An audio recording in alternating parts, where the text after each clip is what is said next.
elaborando una suspensión oral pediátrica, va a ser destinada para niños. Entonces, por un lado tiene que ser segura, tiene que ser eficaz, pero además tiene que tener, por ejemplo, un sabor agradable. ¿Por qué? Porque tenemos que evitar que los chicos lo rechacen y fracase el tratamiento. Otro ejemplo que podemos poner son los adultos mayores, ¿sí? Ellos son los que mayor cantidad de medicamentos consumen, ¿sí? Y muchos tienen problemas de deglución. Entonces tenemos que pensar, por ejemplo, en el tamaño de los comprimidos, que sería en este caso un inconveniente, ¿sí? Pasamos a la siguiente. La calidad no es solo una palabra, sino una construcción que se realiza antes de poder observar la presencia o ausencia del efecto terapéutico o de un efecto indeseable. Es una tarea que comienza cuando se está gestando la idea de diseñar un nuevo medicamento. Yo ya no veo la pantalla, así que Ariel, voy a tratar de mirar el papel y te voy avisando, ¿sí? Dale. Ok. La calidad no es solo una palabra, como dijimos, sino que estamos viendo la presencia o la ausencia de ese efecto terapéutico. Entonces nosotros lo que siempre decimos es que la calidad no la vamos a controlar, sino que la calidad se produce, porque es la resultante de la correcta ejecución de cada operación unitaria que está involucrada en el proceso. Y también de una correcta capacitación de todo el personal, ¿sí? De todo el personal de toda la planta. O sea, los que trabajan en compras, los que trabajan en la distribución, en la producción, en control de calidad, todos los que estén involucrados. Entonces, podemos decir que la calidad se obtiene como el resultado de un correcto trabajo en equipo. Iniciamos en la etapa de desarrollo. Investigamos en la bibliografía los componentes de la formulación, como la identidad, la pureza, la potencia, las propiedades químicas, físicas, biológicas. También tenemos que ver que sea eficaz, que sea seguro, que sea estable. Se investiga el proceso por el cual yo lo voy a elaborar. Así, de esa manera, yo puedo identificar las etapas críticas, evaluar el riesgo de cada una de esas etapas, averiguar las posibles causas, y con todos esos datos que fui recabando, yo puedo establecer con qué probabilidad y amplitud puede ocurrir un determinado inconveniente. ¿A qué me refiero? ¿Qué posibilidad hay de que aparezca ese riesgo? Y, a su vez, yo quiero saber que ese riesgo, qué efecto o qué defecto puede causar y cuán severo puede ser ese defecto. Para averiguar toda esta información usamos como referencia la farmacopea y determinamos las especificaciones y los lineamientos para hacer los ensayos. Pero también puede ocurrir que el laboratorio tenga sus propios niveles de calidad y sus procedimientos de control. En este caso, estos procedimientos que tiene el laboratorio, que son especiales de ellos, tienen que ser siempre superadores de aquellos que exige el organismo de control. Yo estoy en la Filmina 3, que dice, empieza con materias primas y elaboración. ¿Estamos en esa ahora? Sí, sí, correcto. Ok. Bueno, para producir la calidad se debe trabajar cumpliendo con las GMP. Las GMP o Good Manufacturing Practice son las buenas prácticas de elaboración. Así nos aseguramos que el control final sea para confirmar la calidad del producto. ¿Por qué confirmar? Porque se estuvo trabajando en un ambiente seguro y previsible, ¿sí? ¿Por qué? Porque coordinaron las tareas, se coordinaron, se planificaron todas las actividades. ¿A través de dónde? A través de garantía de calidad, ¿sí? Ellos son los que también diagraman documentalmente los controles que se deben realizar para garantizar la calidad de ese producto final, ¿sí? Nosotros hablamos que el personal tenía que estar capacitado. Bueno, garantías de calidad son los que arman las capacitaciones al personal, supervisan, también auditan y proponen alguna modificación en caso de que ellos vean que amerita, ¿sí? Que pueden ser necesarios. Para que todo se lleve o se realice, se lleve a cabo de manera ordenada, tenemos que contar con un procedimiento escrito, ¿sí? Escrito no con palabras muy científicas. ¿Por qué? Porque ese procedimiento tiene que ser interpretado por la persona que lo va a usar, ¿sí? Si yo le estoy dando un procedimiento escrito a un operario, tengo que pensar que ese operario tiene que entender lo que yo le estoy explicando. Entonces, tiene que estar escrito en forma clara, tiene que estar detallado, perdón, me tiene que asegurar la reproducibilidad lote tras lote, ¿sí? Vamos a poner un ejemplo a ver si se entiende. Yo en un procedimiento de limpieza no puedo poner limpiar tal equipo, no. Yo tengo que detallar esa limpieza. Por ejemplo, qué tipo de paño con qué tipo de paño tengo que limpiar, con qué producto, en qué concentración tiene que estar ese producto, cuál es el volumen de agua con el que, por ejemplo, tengo que enjuagar. ¿Se entiende? Entonces, yo siempre voy a limpiar de la misma manera para asegurar que ese equipo quede totalmente limpio. Perdón. Para poder producir, nosotros necesitamos los insumos. Para obtenerlos, necesitamos de los proveedores. Garantía de calidad, junto con el sector compras, son los que elaboran una lista de proveedores con calidad equivalente y consistente. O sea, siempre cumple con las especificaciones que yo le estoy pidiendo. O sea, yo tengo varios, los voy probando, y el que cumple de manera equivalente y consistente con esas especificaciones, a ese lo apruebo como mi proveedor. Se les realiza auditorías, se les puede comprobar, entre otras cosas, por supuesto que cumplan con GMP, ¿sí? Pero cuando uno se le hace una visita al proveedor, a veces descubrimos cosas que pasamos por alto. Por ejemplo, yo le compro a un proveedor algún saborizante y cuando hago la visita me di cuenta que en el mismo espacio está haciendo saborizantes y aromatizantes. Y eso a mí no me sirve. ¿Por qué? Porque yo necesito un sabor, no que esté mezclado con alguna impureza de algún aroma. Entonces es muy importante cuando uno hace la auditoría porque descubrimos algunas situaciones que tal vez se nos pasó por alto en el momento de pedirle o de consultarle cómo era la elaboración de ese insumo. Después, en cada compra, las materias primas que entregan deben cumplir con los requisitos que el laboratorio les está pidiendo.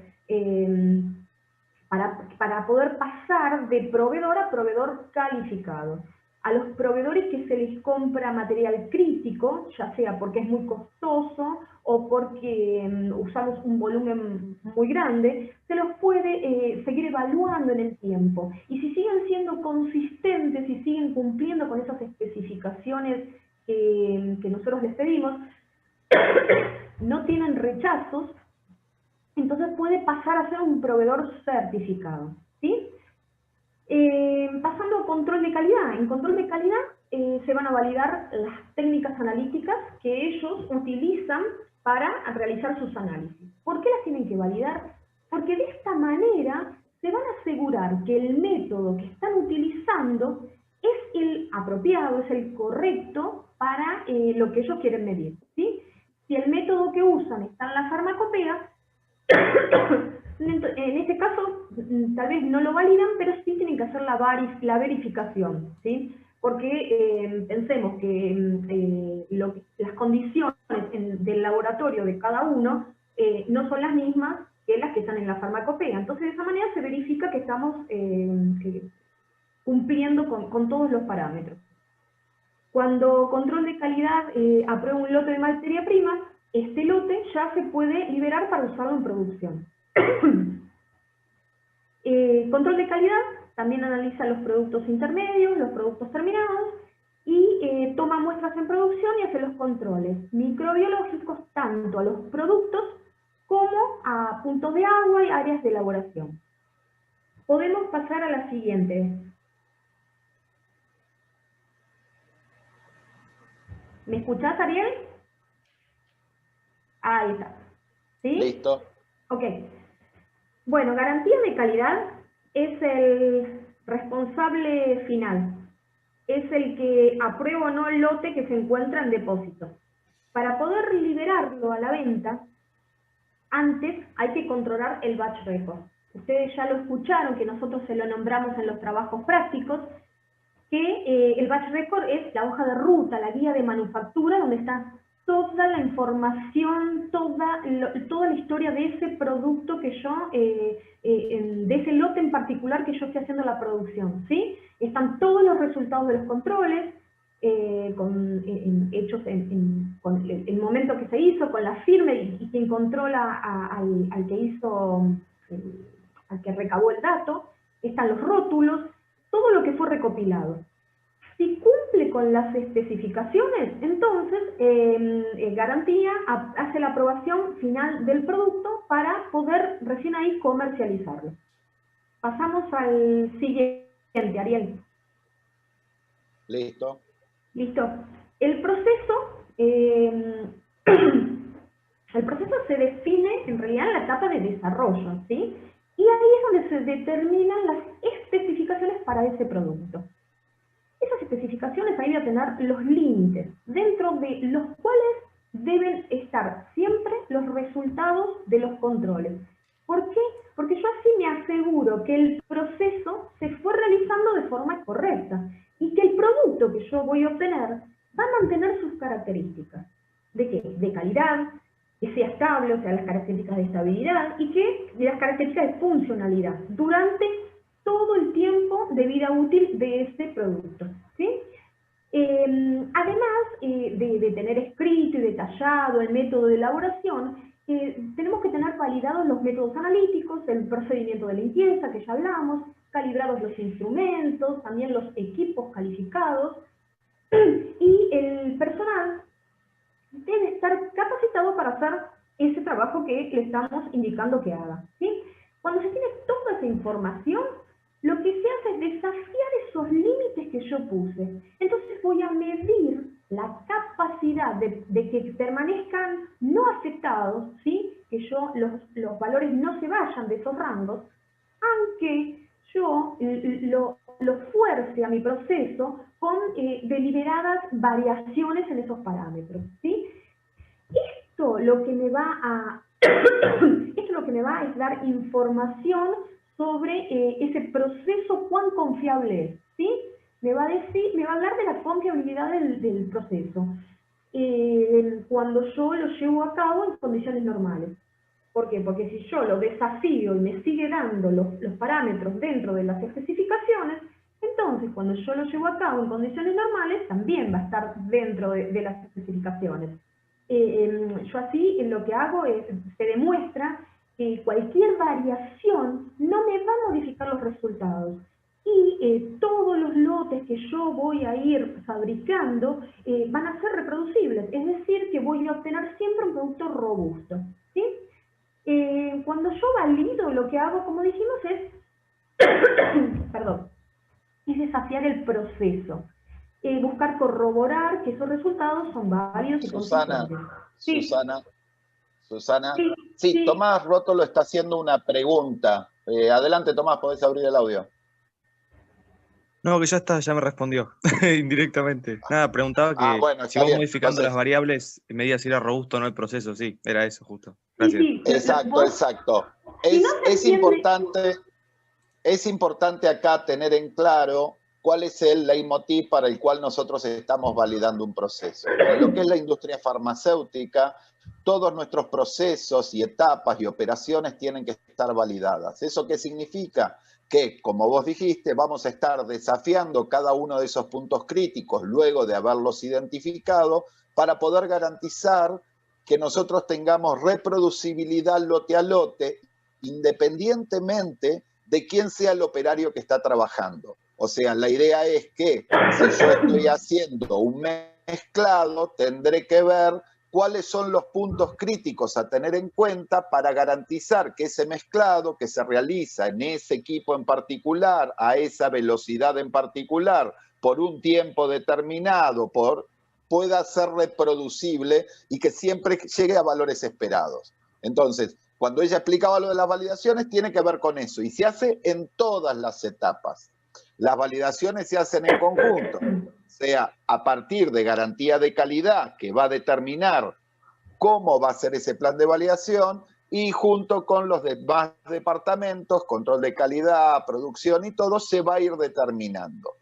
Entonces, de esa manera lo que hacemos es garantizar la reproducibilidad de los lotes. Y en los controles en proceso, lo que vamos a estar haciendo es controlar esos puntos críticos que se determinaron a partir de una validación para garantizar que si hay pequeños desvíos, poder ir corrigiéndolos y a partir de eso lograr un buen resultado final.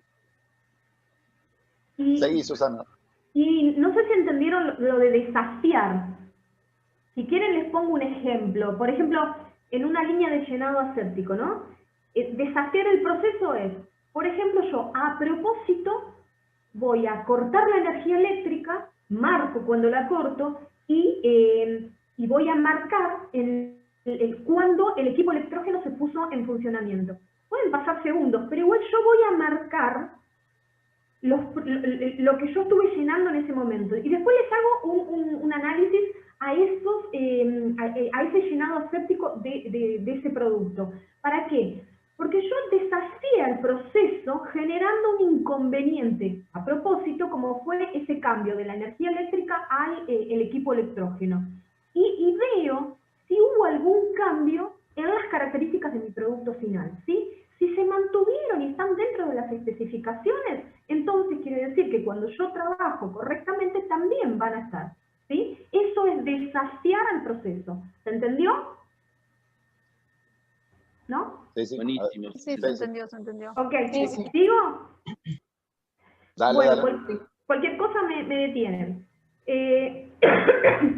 Cuando yo valido también lo que busco es demostrar y documentar que funciona correctamente, ¿sí? Porque si yo no tengo un documento que valide, por más que yo lo diga, no sirve a los fines prácticos para la inspección. Entonces, recuerden que la validación no mejora el proceso, ¿sí? Yo ya tengo mi proceso definido. Tampoco sirve para determinar los parámetros, yo ya los definí, ¿sí? Solo corroboro y documento que ese proceso, un determinado proceso, va a producir de forma consistente un producto que cumple con esas especificaciones que yo ya las tengo predeterminadas, ¿sí? Y también con los atributos de calidad. Por eso es imprescindible haber hecho antes un análisis de riesgo, ¿sí? Porque así yo pude identificar antes cuáles son esas etapas críticas. Entonces, siempre voy a buscar desafiar a propósito esas etapas críticas, ¿sí? Simulo una situación que sea el peor de los casos, ¿para qué? Para demostrar que aún así ese proceso, aunque esté en el peor de los casos, me sigue produciendo un producto que cumple con las especificaciones, ¿ok? A su vez, dentro de la validación de procesos, encontramos tres tipos de validación. La validación prospectiva, que es la que se hace antes de liberar un producto al mercado. Si bien ahora es así con todos los productos, pero en un comienzo, cuando se implementó la validación, ya había muchos productos a la venta hacía muchísimos años. Entonces, en ese caso, lo que se hace no es una validación prospectiva, sino es una validación retrospectiva, ¿sí? Donde lo que voy a tener que analizar, porque no me queda otra, son los datos históricos de ese producto, mientras que yo lo puedo seguir vendiendo.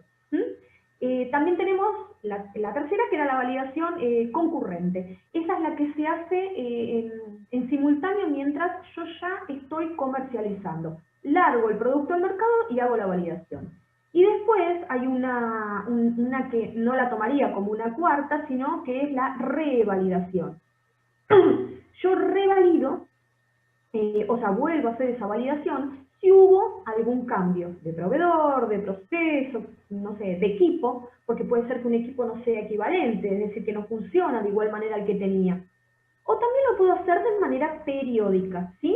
Con una fecha preestablecida. ¿Por qué? Porque a veces se realizan pequeñas modificaciones que las pasamos por alto, las tomamos como naturales, pero no están no están escritas y tienen que estar escritas. Entonces, cuando yo hago esas pequeñas modificaciones, las tengo que volver a validar mi proceso, ¿sí? Porque a veces se nos pueden pasar inadvertidos pequeños detalles que no se informaron. Después llegamos a los controles en proceso. Estos que se mencionaron también durante algunos seminarios y trabajos prácticos, son controles que se realizan en el sector de producción, en un sector que está segregado y lo hace el personal de producción.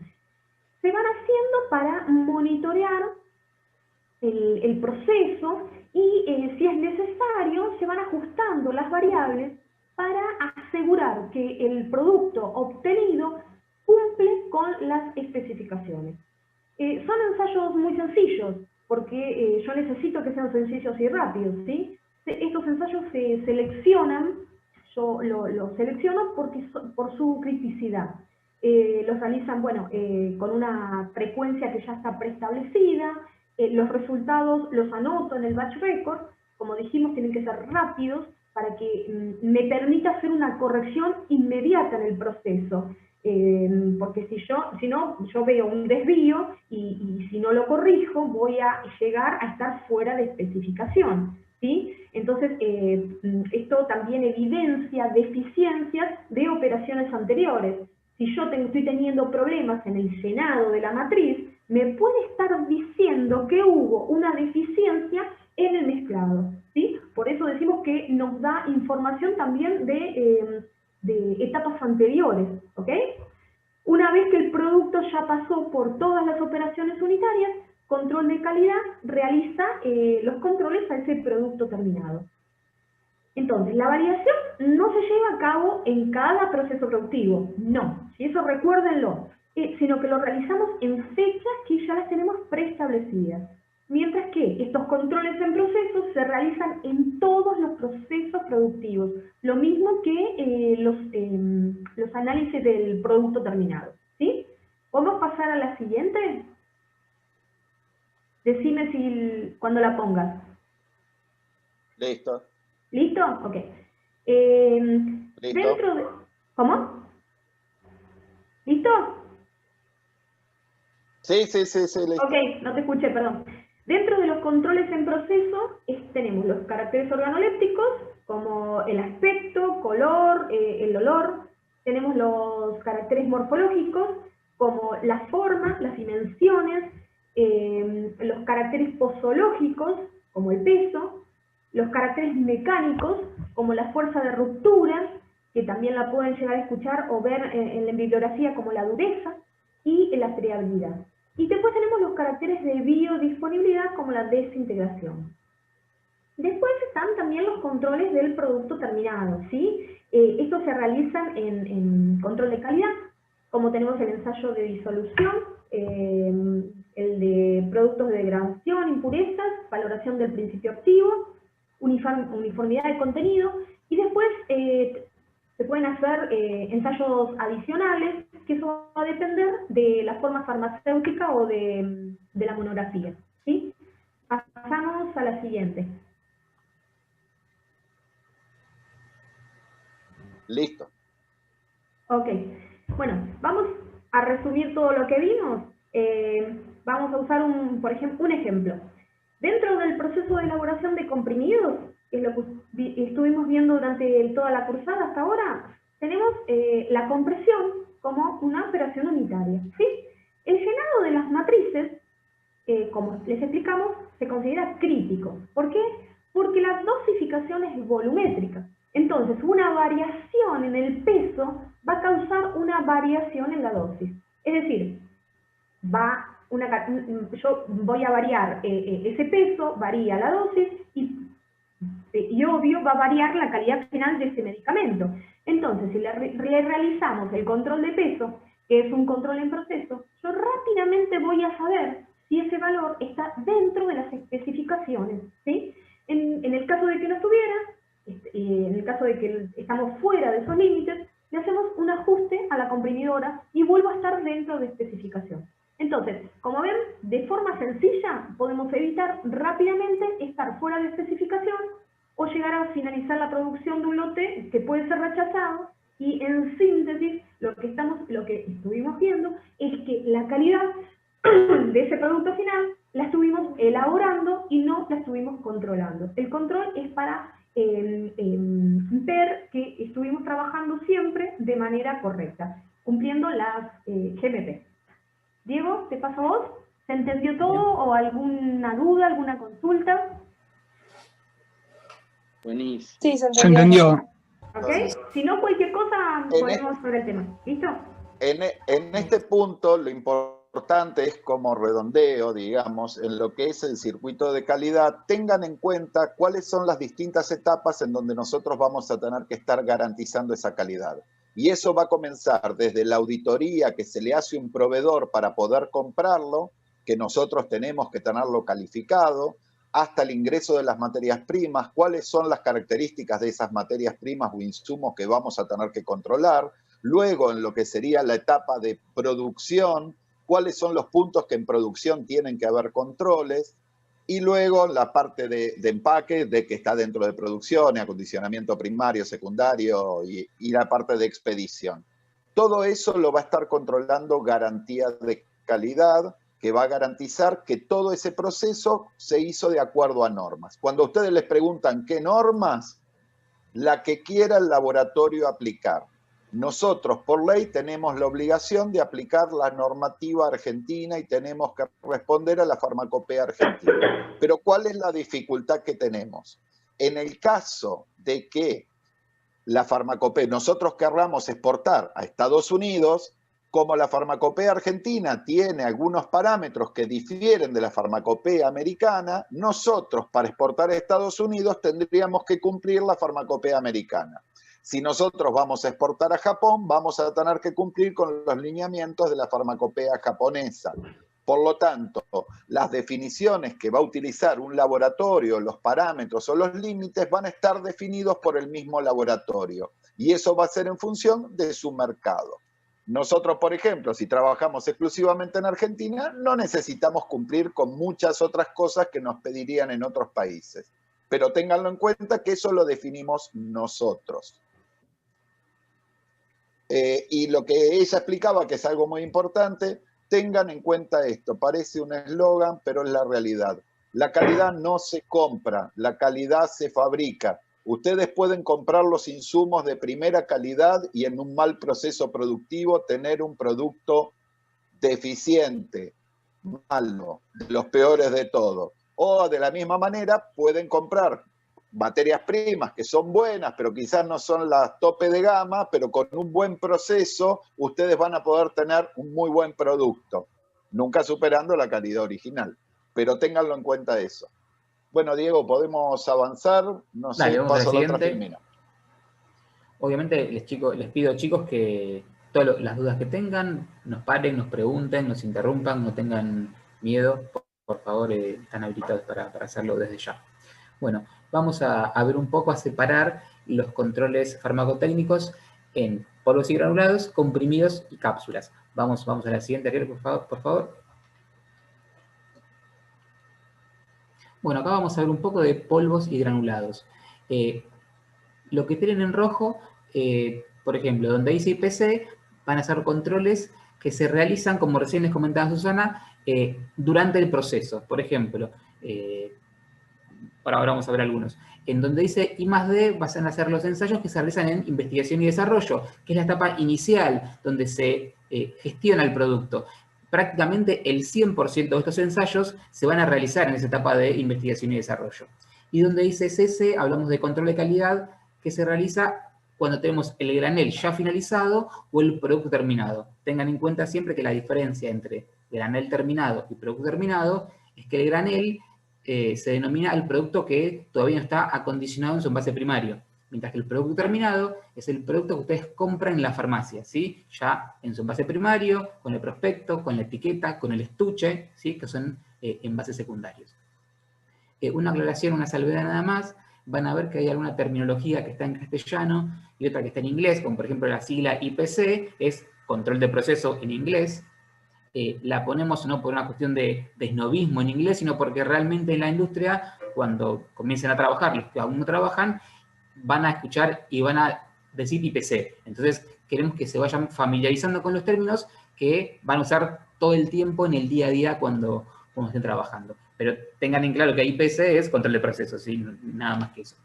Entonces, vamos a ver un poquito. Dijimos recién que prácticamente todos los ensayos se van a hacer en la etapa de desarrollo. Eso desde ya. Por ejemplo, características organolépticas, además de la etapa de desarrollo, los vamos a hacer en control de proceso.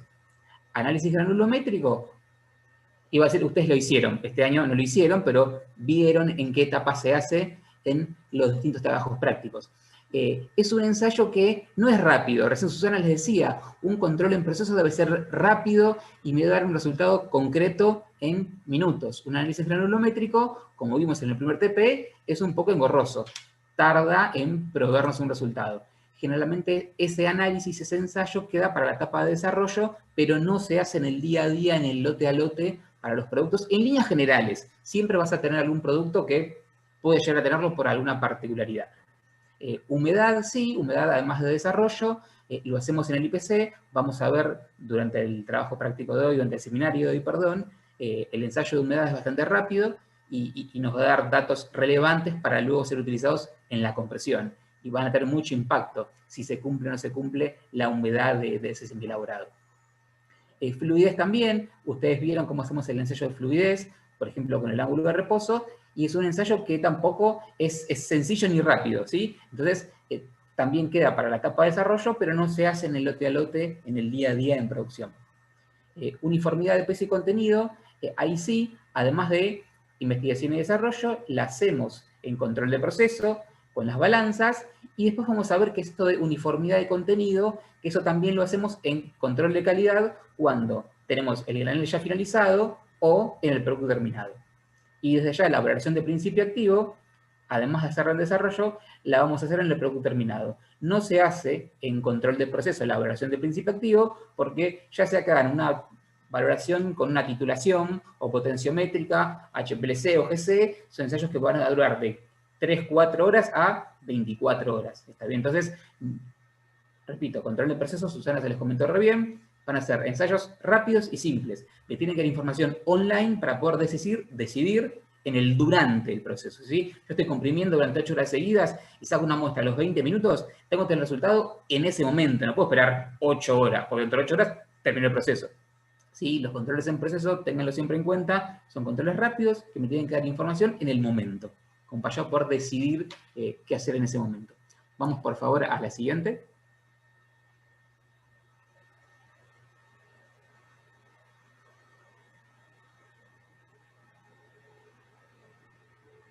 ¿Listo? ¿A la siguiente? Bien, comprimidos.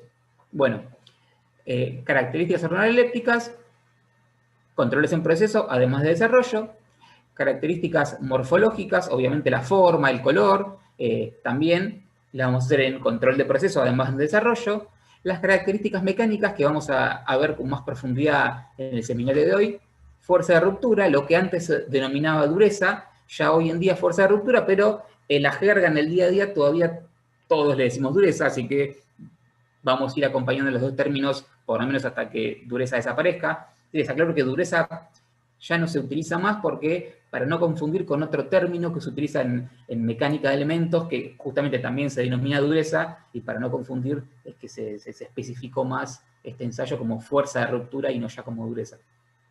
El otro es friabilidad. Ambos ensayos, vamos a ver, son rápidos, obtenemos resultados enseguida y son fundamentales para el desarrollo de la compresión de unos núcleos.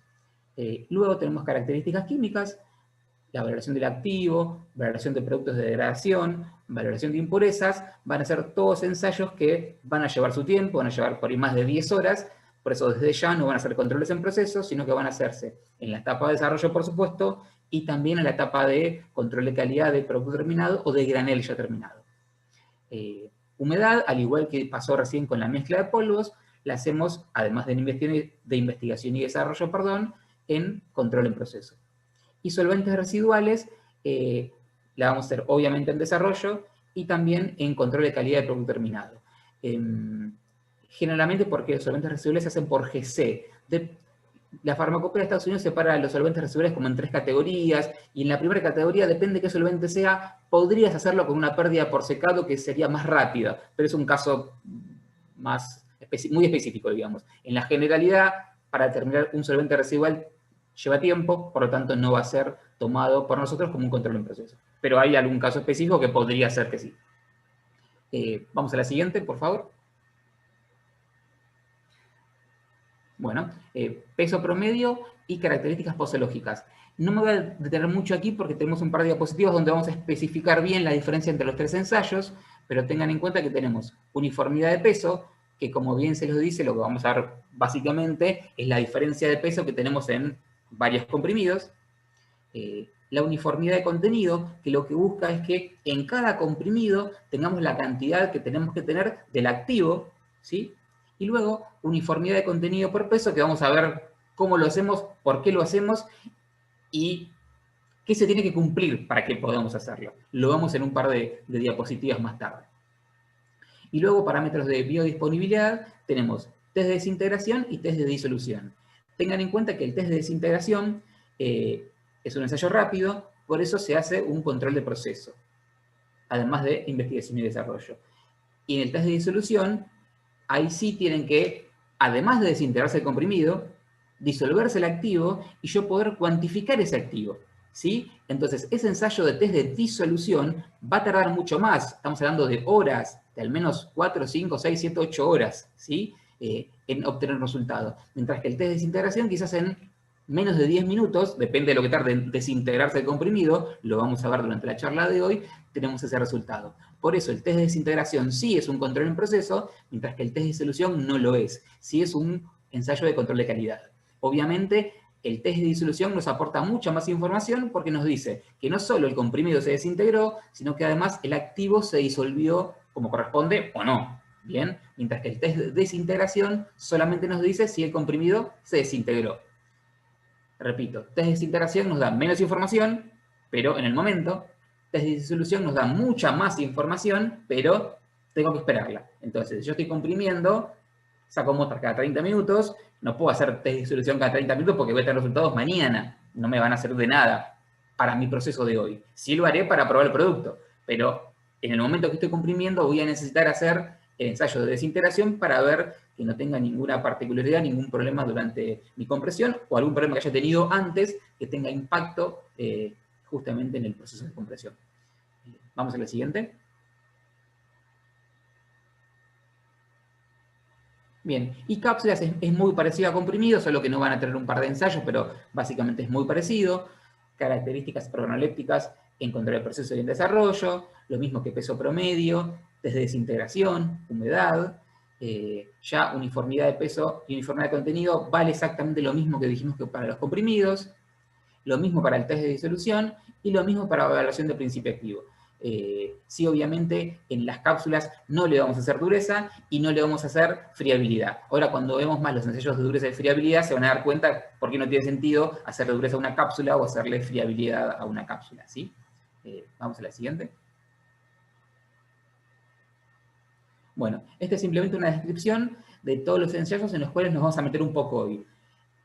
Características organolépticas, características morfológicas, fuerza de ruptura o dureza, humedad residual, friabilidad, control de peso, desintegración y disolución. Tengan en cuenta que acá hay uno de todos estos que no es un control de proceso. ¿Cuál es?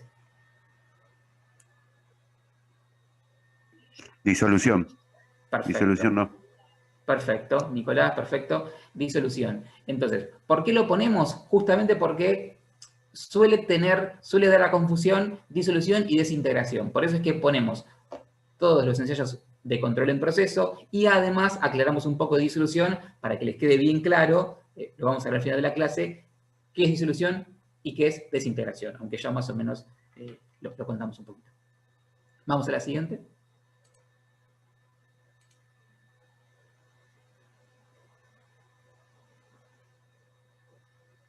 Bien, empezamos ahora con características organolépticas. Entonces, ¿cuáles van a ser las características organolépticas? Bueno, color, sabor, van a ser algunas de las cosas que podemos llegar a ver.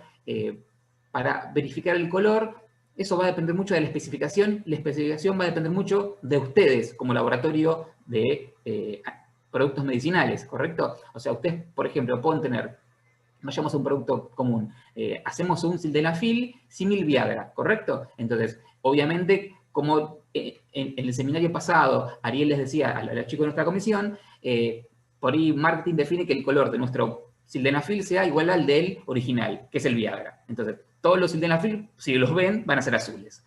Entonces, perfecto. Mi especificación quizás diga comprimido azul y nada más. Ahora, si se fijan en la carta de colores Pantone, que es el redondito que tienen ahí, ¿cuántas tonalidades de azules tienen? Un montón. Entonces, mi especificación puede ser comprimido azul. Listo. O sea, cualquiera de todo eso que ven ahí va a estar más o menos bien. Ahora, podemos ir un paso más allá. Puede ser que esa tonalidad azul, fíjense que en la carta Pantone cada cuadradito, no se llega a ver el texto, pero tiene un número identificatorio. Es como el DNI de cada tonalidad. Entonces, lo que generalmente se hace es, si la especificación la tenés con una de esas tonalidades, vos podés aceptar una más y una menos de la que te dan como especificación, ¿sí? Entonces vos agarrás tu comprimido, agarrás la carta Pantone y comparás que esté en ese ranguito de 3 colores Pantone, y que no se te escape. ¿Es subjetivo? Sí, es subjetivo. De hecho, ya hay estudios científicos que demuestran que las mujeres pueden ver más tonalidad de colores que los hombres. Estoy hablando de ciencia, eso es concreto. Entonces, ya depende de si el analista es mujer o varón, ya va a haber distinto, ¿sí? Pero bueno, eso ténganlo en cuenta. Y obviamente, si la especificación es mucho más científica todavía, mucho más objetiva y menos subjetiva, te pueden llegar a dar que midas en absorbancia para una determinada longitud de onda un determinado valor. Entonces ya vas a tener que hacerlo por UV, un espectrofotómetro UV, perdón, y no ya tanto a ojo. ¿Bien?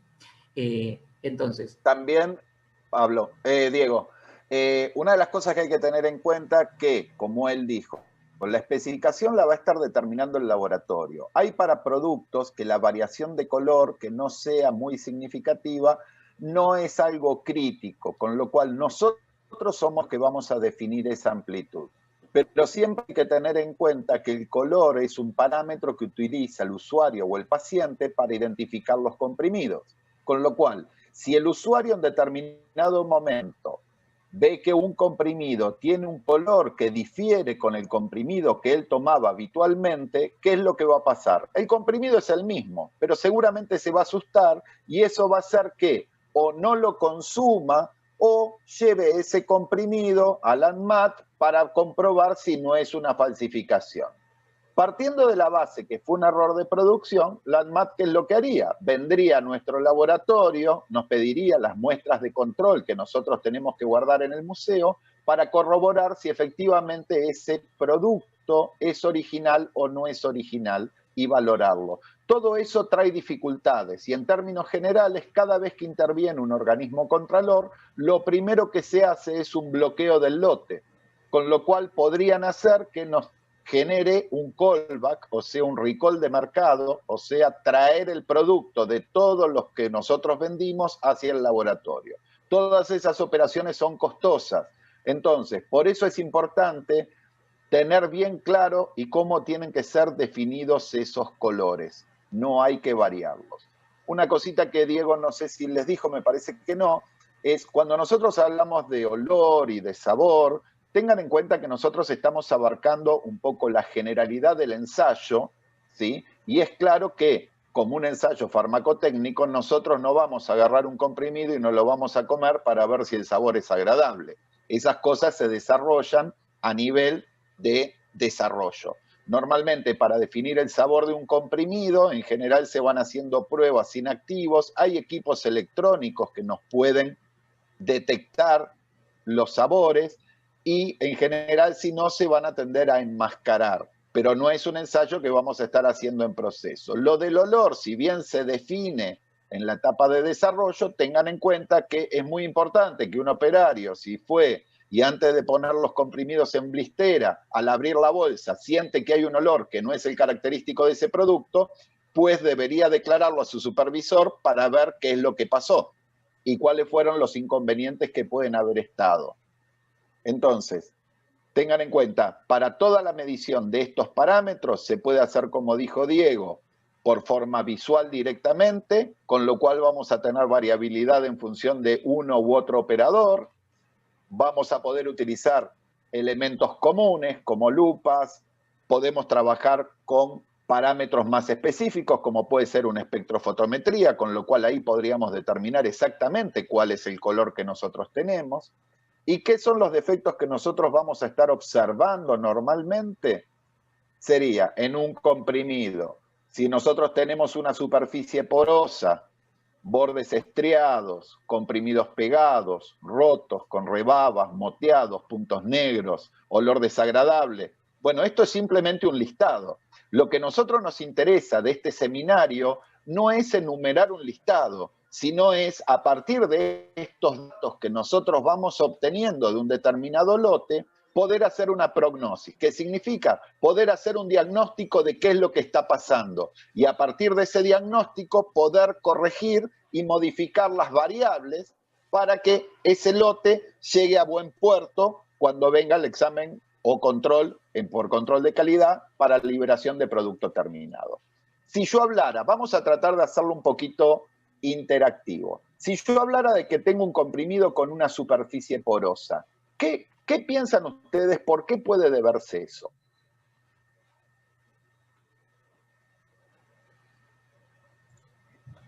Un problema en el recubrimiento. Si fuera, bueno, ahí tendríamos que definir. Si hablamos de un comprimido recubierto, nosotros podríamos estar diciendo que sí, que hubo un problema en el recubrimiento. Esa superficie porosa, lo vieron en el TP anterior. En verdad lo que vieron en el TP anterior es más superficies rugosas, digamos, porque no hay buena adherencia o que puede haber rupturas. Pero si nosotros hablamos de comprimidos que no fueron recubiertos, lo que nosotros estaríamos diciendo es, por ejemplo, que tenemos poca dureza. Si nosotros tenemos una buena dureza, las partículas van a estar mucho más juntas unas con otras y eso va a hacer de que la superficie sea menos porosa. También tenemos que pensar que a partir de eso, ¿cómo lo modificaríamos? Si fuera el problema la dureza, tendríamos que aumentar el control de dureza ahí en la máquina comprimidora. Pero ahora también podemos ir un poquito más atrás. A lo mejor eso está bien, pero ¿por qué lo tenemos poroso? Porque no me toma dureza. Si no me toma dureza, puede ser porque nosotros hayamos tenido un problema en el mezclado. Si nosotros tuvimos un problema en el mezclado, probablemente no todos los componentes están homogéneamente distribuidos y al no estar homogéneamente distribuidos, no pueden generar una buena formación de uniones a posteriori. También podríamos estar hablando de problemas como que hubo un exceso de tiempos de mezclado, en donde si nosotros trabajamos con un lubricante hidrófobo, como por decir el caso de un estearato, ¿qué es lo que va a pasar? Lo van a ver en el TP, digamos, se podría estar produciendo una cubierta de ese producto, ese lubricante micronizado de partículas, y esa cubierta impediría una buena formación de uniones. Entonces, ustedes ven cómo a partir de un simple dato, nosotros podemos estar intuyendo muchas probabilidades de errores. Lo importante es que ustedes puedan detectar cuáles son todos esos posibles errores o inconvenientes que pueden haber surgido en el proceso. Y una vez que los tienen identificados, ir descartándolos uno a uno, cual si fuese un diagnóstico. Entonces, nosotros vamos y decimos, vamos al batchcar y vamos a chequear. ¿Cómo fue el tiempo de mezclado? No, el tiempo de mezclado fue ok. ¿Cuánto tiempo estuvo? Con las características que dio, los controles que se hicieron. Bueno, quiere decir que el problema no fue mezclado. El problema puede haber sido después. Y así sucesivamente hasta descartar y encontrar cuál es la solución.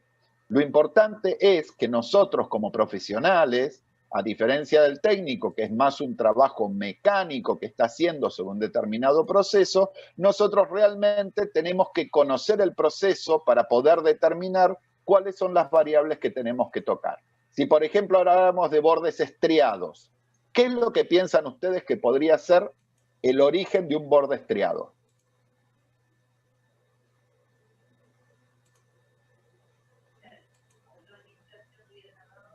Que el punzón no está en condiciones óptimas, podría ser. Podría ser que el punzón no cumpla con todas las condiciones. En términos generales, yo lo que hablaría, si estamos hablando de estrías, las estrías son en forma lateral al comprimido, con lo cual yo diría que más que el punzón, en verdad podría ser que haya fallas en la matriz, que esté desgastada la matriz. Pero por el otro lado, también podríamos estar pensando que tenemos un exceso de fuerza de eyección, que tenemos problemas de lubricación. Al no haber una buena lubricación, al momento de la eyección pueden estar produciendo estrías. ¿Se entiende? Cuando nosotros hablamos de que el punzón está deteriorado, más allá que es todo un conjunto, punzón matriz, ¿no? Punzón superior, inferior y matriz, nosotros lo que estaríamos viendo normalmente sería la aparición de rebabas. ¿Qué es lo que pasa? Normalmente, cuando el punzón comienza en el biselado que tiene al momento del corte a deteriorarse, eso va a hacer que al momento de entrar en la matriz y comprimir, va a generar un pequeño espacio lateral. Entonces va a producir una rebaba, ¿sí? Entonces, en ese caso, seguramente vamos a estar hablando del punzón. Y ahora lo que tendríamos que tratar de determinar es si toda la partida está así y nosotros trabajamos con una máquina monopunzón, es lógico. Pero si nosotros trabajamos con una máquina rotativa en donde vamos a tener, no sé, 8 punzones, una Piccolo, 18, 12, 36, dependiendo del tipo de máquina que ustedes estén trabajando, nosotros lo que podemos tener es que esté toda la partida, con lo cual todo el juego de punzones está deteriorado y habría que cambiarlo. Puede ser que el problema sea un punzón, con lo cual, si la máquina es de 18 punzones, vamos a tener un comprimido con problemas cada 18. Con lo cual, si nosotros vemos que más o menos el porcentaje de comprimidos con rebaba es bajo, lo que deberíamos hacer es no cambiar todo el set de punzones, sino tratar de localizar cuál es el punzón que está con problemas. Si encontramos el punzón que está con problemas, ¿qué es lo que normalmente haríamos en producción para no detener mucho el proceso? Simplemente lo sacamos, tapamos la matriz y trabajamos con 17. Porque de esa manera evitamos tener que desarmar toda la máquina, sobre todo cuando nosotros ya tenemos producto en la misma. Si no, lo que tendríamos que hacer, ¿qué es? Retirar todo, limpiar la máquina, ponerla a cero, cambiar el punzón y volver a arrancar. Eso es algo que nosotros vamos a tener que evaluar o tendrá que estar definido por los protocolos de cómo tener que actuar ante ciertas circunstancias. Pero digamos, esas son las alternativas. Se cambian todos los punzones, se cambia el punzón o se bloquea el punzón y se sigue con los demás punzones. Si nosotros viéramos comprimidos rotos, ¿qué se les ocurre que puede ser?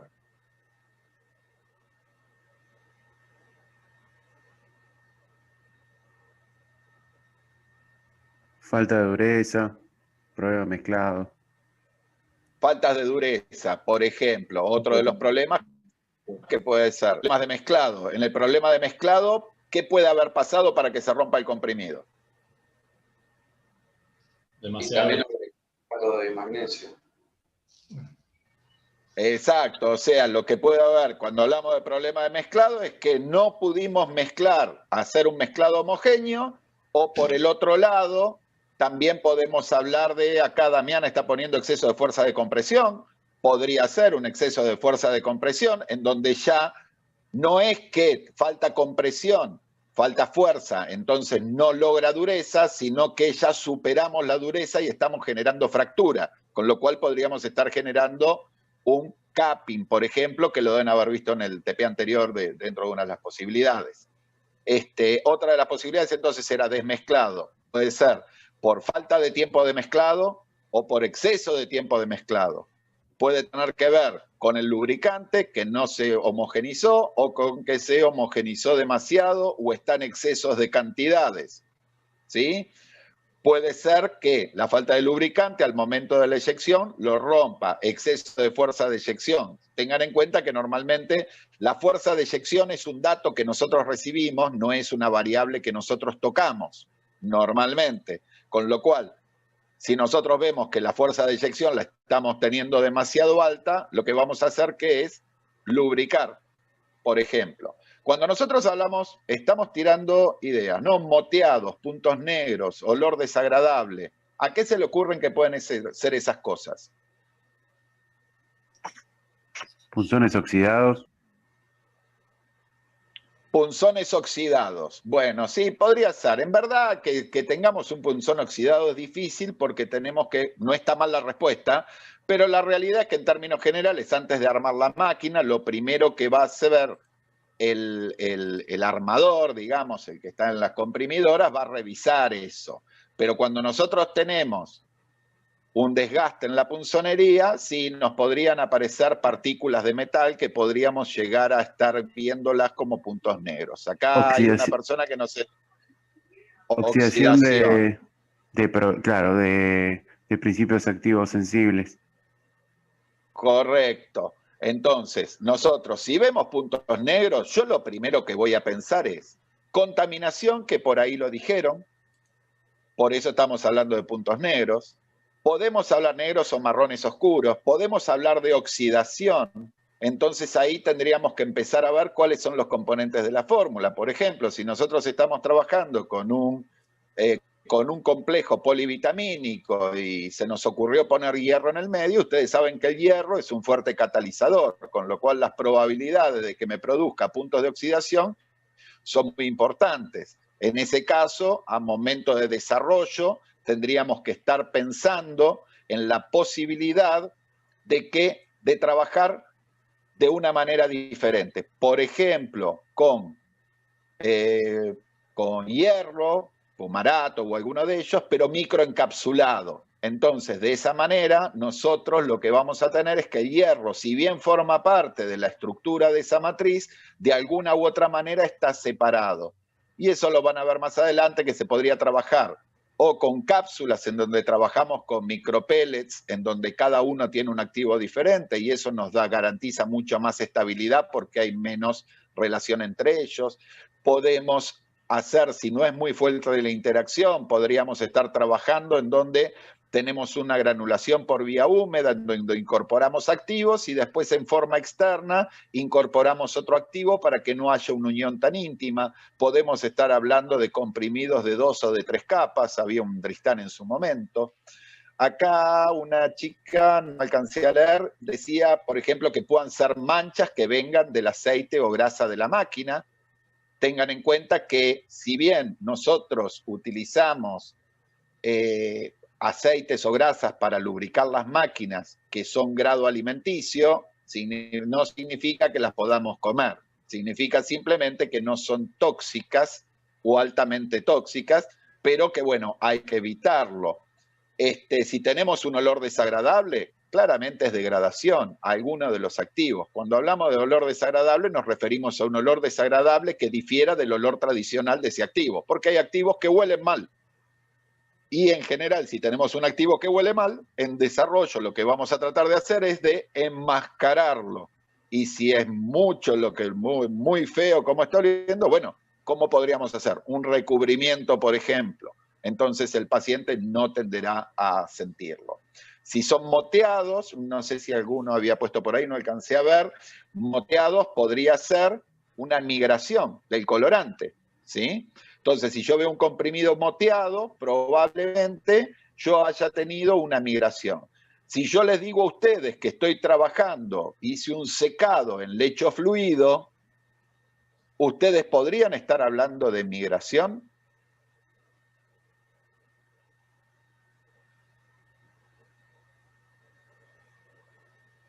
La migración es un proceso que sucedía, ¿se acuerdan cómo? Cuando nosotros estábamos en el secado, en un lecho estático, lo que sucedía era que el solvente, al ir evaporándose, lo que hacía junto con su evaporación iba arrastrando a ese colorante. ¿Por qué? Porque ese colorante era más afín al solvente que al soluto. Entonces se iba a ir y en la superficie íbamos a tener una alta concentración de colorante y abajo menos, con lo cual íbamos a tener una torta de secado previa a la granulación por vía seca o calibración, como quieran llamarlo, en donde vamos a tener estratificado. Entonces, ¿eso qué es lo que haría? Que cuando yo voy a comprimir, me va a quedar moteadito el comprimido y no con un color parejo. Otro de los problemas de moteado es que mala tamización de los colorantes. Por eso cuando yo les dije, perdón, antes, si lo hacemos en un lecho fluido, en el lecho fluido el proceso de migración no sucede porque están todas las partículas fluidificadas y el solvente se va a ir yendo. El que me aparezca moteado, desde el punto de vista estético, está mal. Pero a mí más me preocupa si lo que yo tuve es una migración que fue del activo. Porque si yo tengo una migración del activo, quiere decir que después, muy probablemente, pueda llegar a tener problemas en la homogeneidad de contenido. Voy a tener comprimidos que van a tener mayor dosis y otros que van a tener menor dosis, con una dispersión X, ¿sí? Con una varianza determinada. Entonces, traten de ir viendo cómo es todas las alternativas que se les ocurren. Acá lo importante no es si se equivocan, lo importante es poder justificarlo. Como antes habían dicho, por ejemplo, una superficie porosa, si ustedes hablan problema del recubrimiento, previamente tendrían que aclarar que el comprimido era un comprimido recubierto. Si no aclaran que el comprimido es recubierto, estaría mal. Esto es lo mismo, como dijo Diego hace un segundo, la dureza, si van a hacer un control de dureza, en un recubierto no se hace, ya lo veremos más adelante. Pero bueno, si no aclararon que es recubierto y dicen que no se hace, está mal puesto. Ténganlo en cuenta eso. ¿Seguimos, Diego? ¿Alguna otra cosa? No, está perfecto. Adelante. Bueno, entonces, en características morfológicas, lo que vamos a ver un poco más es formas, marcas, dimensiones, diámetro, corona, espesor o borde, que eso lo vamos a ver en la diapositiva siguiente con la forma del comprimido y dónde se toma cada dimensional. Los equipos a utilizar van a ser calibres, micrómetros. Vamos a ver un poco de los defectos. ¿Qué defecto podríamos tener de diámetro? Histéresis elástica. ¿Qué era eso? ¿Se acuerdan?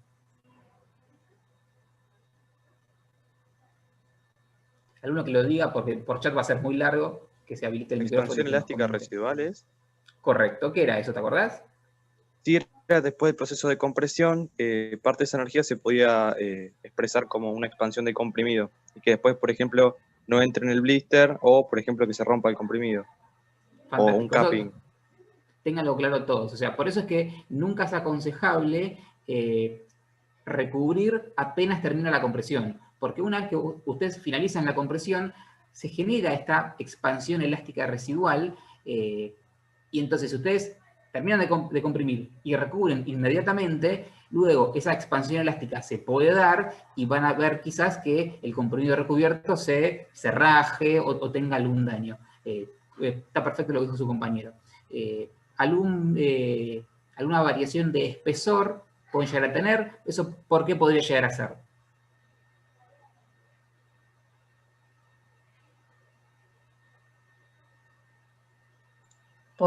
Porque no se llenó correctamente la matriz. Entonces ahí... ¿Y eso por qué sería? Me gusta lo que decís, ¿eh? ¿Y por qué? Falta de fluidez. Bien, perfecto lo que dijo. ¿Quién? ¿Melissa sos? Sí, hola Dios. Te reconocí la voz. Sí, perfecto. O sea, si ustedes tienen una mala fluidez y la comprimidora va relativamente rápido, no va a llegar a llenar cada cámara de compresión adecuadamente y van a tener comprimidos quizás con espesores más pequeños, obviamente, y el peso también va a ser más pequeño porque va a tener menos cantidad, ¿sí? ¿Algún otro ejemplo más se les ocurre? A ver acá en el chat si alguien escribió algo. Fluidez, bien, perfecto. Lo que dice Hugo. Después, bordes agudos. ¿Por qué podríamos tener un comprimido con bordes demasiado agudos? ¿Qué puede estar pasando ahí?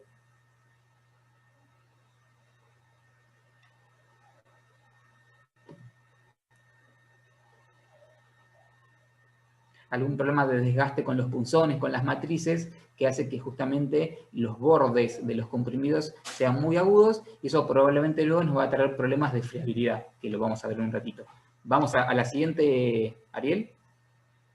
Está bien. Y tienen que ver que muchas veces traten de ampliar a todo lo que se les ocurre. También puede ser un problema de desarrollo. Nos pusieron un comprimido que lo quisieron hacer cuadrado. Antiguamente teníamos comprimidos cuadrados que eran polifacetados, como por ejemplo la T4 Montpellier, en donde esos bordes tenían demasiado filo y solían traer problemas de friabilidad, con lo cual no es que no se puedan usar, sino que van a implicar una validación del proceso muy específica para poder garantizar que no vamos a tener variaciones. Entonces, traten de ir no solo a la respuesta obvia, sino que traten de pensar todas las alternativas. Cuando comentaron recién el problema de espesor, bueno, el problema de espesor es correcto, puede ser porque hubo una carga deficiente, entonces hubo un comprimido que estaba con menos espesor. Por el otro lado, puede ser un exceso de fuerza de compresión, con lo cual el mismo comprimido, con la misma masa, al tener mayor fuerza de compresión, disminuyó su altura. También puede ser que eso a su vez dependa, como bien dijeron, porque tienen problemas de fluidez. Pero también eso puede suceder que la fluidez esté buena. Pero piensen, si la máquina está rotando a una alta velocidad, es probable que las matrices no lleguen a llenarse. Entonces, el problema no es la fluidez ni la fuerza de compresión, sino que están trabajando a una velocidad muy alta. Entonces, tienen que bajar la velocidad. Traten de pensar todas las alternativas. La realidad es que las alternativas son muchas y a veces pueden ser más directas, a veces pueden ser más importantes o a veces pueden ser muy tontas. Pero no importa, si nosotros no encontramos cuál es el motivo real, cuando toquemos las variables, en vez de modificarlo para mejor, vamos a estar cada vez empeorando el lote. Entonces es importante no descartar ninguna alternativa. ¿Estamos? Lo de histeresis elástica, como dijeron, la expansión, bueno, tendrán que ver hasta dónde va y cuánto juega. No es lo mismo tomar en cuenta la histeresis elástica para un comprimido no recubierto que cuando nosotros hablamos de un comprimido que en verdad va a ser un núcleo que después se va a recubrir. Porque si yo el núcleo lo recubro y todavía no tiene completo el proceso de histeresis elástica, lo que va a suceder es que me va a generar un fracking o un cracking dentro de lo que es la cubierta. Entonces, piensen todas las alternativas y piensen cuáles son más o menos importantes en función del proceso que ustedes están haciendo. La verdad se ve en máquina. En farmacotecnia 2 más 2 no es necesariamente 4. Esto es como una receta de cocina. Todos tenemos los mismos ingredientes y cada uno va a desarrollar un pan diferente. Lo importante es que una vez que nosotros generamos esos ingredientes, generemos un proceso, lo validemos y de esa manera nosotros podamos garantizar que el proceso que nosotros hacemos se puede repetir. Seguimos, Diego. Dale, vamos a la siguiente. Bueno, ahí tienen para ver simplemente, para los que no conozcan, un calibre a la izquierda, un micrómetro a la derecha. Desde ya que con un calibre van a medir dimensiones más grandes, como por ejemplo el diámetro de un comprimido, el espesor de un comprimido, mientras que con el micrómetro quizás lo dejamos más, por ejemplo, para medir el espesor de la pared de un frasco, ¿sí? De un frasco que va a tener un líquido, por ejemplo. Pero bueno, son los dos materiales, los elementos que utilizamos para hacer análisis dimensionales. Vamos a la siguiente. Sí, en el TP van a ver bien cómo se hace para medir con un calibre, porque hay gente que hemos visto en distintos TP que no lo aprendieron, o sea, es más de escuela técnica. Pero bueno, después ahí van a tener la forma de verlo. Como una forma de adelantarlo en términos generales, ustedes en la imagen que tienen arriba a la derecha, lo que ven es una determinada escala. Entonces, lo que van a poder comparar es hasta dónde está marcando esa escala. Y esa escala quiere decir que ahí les está marcando en 16 y algo. Bueno, después lo que van a hacer es en la grilla que tienen abajo a la derecha, que dice 0, 1 y eso, van a ver cuál es la rayita que coincide con la de arriba. En este caso, digamos que la rayita que coincide con la de arriba es la que viene después del 1, supongámoslo, ahí no está coincidiendo. Entonces nosotros diríamos que ahí tenemos 16 con 11, ¿bien? Decimales. Después lo pueden ver específico. Y si no, trabajar con los electrónicos, que son muy buenos, muy rápidos, pero en general no siempre están calibrados y el tema de las calibraciones son más complicadas en ese tipo de calibres. Se pueden hacer.